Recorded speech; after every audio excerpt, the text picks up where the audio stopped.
सम्मोहन का अर्थ क्या है? सम्मोहन का अर्थ है विमुग्धता।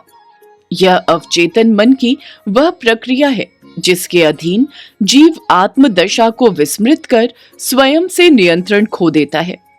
यद्यपि इसे सिद्ध करने के तंत्र मंत्रादि कई साधन हैं, किंतु यह सम्मोहन का निकृष्टतम रूप है। गीता में इसे तामसी वृत्तियों से उत्पन्न कहा गया है। वस्तुतः सात्विक श्रद्धा ही प्रगाढ़ होकर सम्मोहन का रूप धारण करती है। अतः सम्मोहन सात्विक वृत्तियों से उत्पन्न श्रद्धा का सुखद और स्वाभाविक परिणाम है। गोपियों और ग्वाल बालों का भगवान श्री कृष्ण के प्रति सम्मोहन ऐसा ही था। वे उनके नैसर्गिक रूप, सौंदर्य और लोकोपकारी लीलाओं से स्वतः आकृष्ट होते थे। यही सम्मोहन भगवान श्री राम में भी है। गोस्वामी जी ने मानस में उनके सम्मोहन को प्रकट किया है।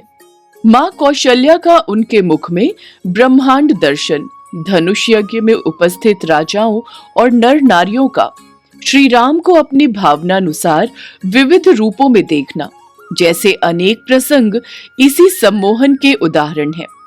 इसे कल्पना कहकर मिथक मानने वालों ने भी श्री राम की प्राण प्रतिष्ठा के समय इसके प्रत्यक्ष दर्शन किए। जब अधिकांश भक्तों ने अवचेतन अवस्था में पहुंचकर भाव की उच्चतम दशा को प्राप्त कर लिया, नेत्रों से स्वतः अश्रुधारा झरने लगी, शरीर रोमांचित और पुलकित हो गया, समय जैसे ठहर गया। बेसुध कर देने वाले वे पल सामान्य नहीं थे। ऐसे वर्णनों में कल्पना की नहीं, भाव दशा की पराकाष्ठा होती है। वस्तुतः अंतरात्मा के तार हमारे पूर्वजों से जुड़े रहते हैं। वहां पहुंचने के लिए तंत्र मंत्र की नहीं, प्रेमातिरेक की आवश्यकता होती है। अतिशय प्रेम ही तादात्म्य स्थापन का मूल कारण है। पूर्वज होने से श्री राम हमारे अवचेतन मन में सदा विराजमान रहते हैं। श्रद्धा और भक्ति का सैलाब सारे तटबंध तोड़कर हमारी मनश्चेतना के तार उनसे जोड़ देता है और हम भाव विभोर हो जाते हैं। यही सम्मोहन की स्वाभाविक प्रक्रिया है। हमारा ये वीडियो अगर आपको पसंद आया हो तो हमें लाइक, शेयर और सब्सक्राइब जरूर करें।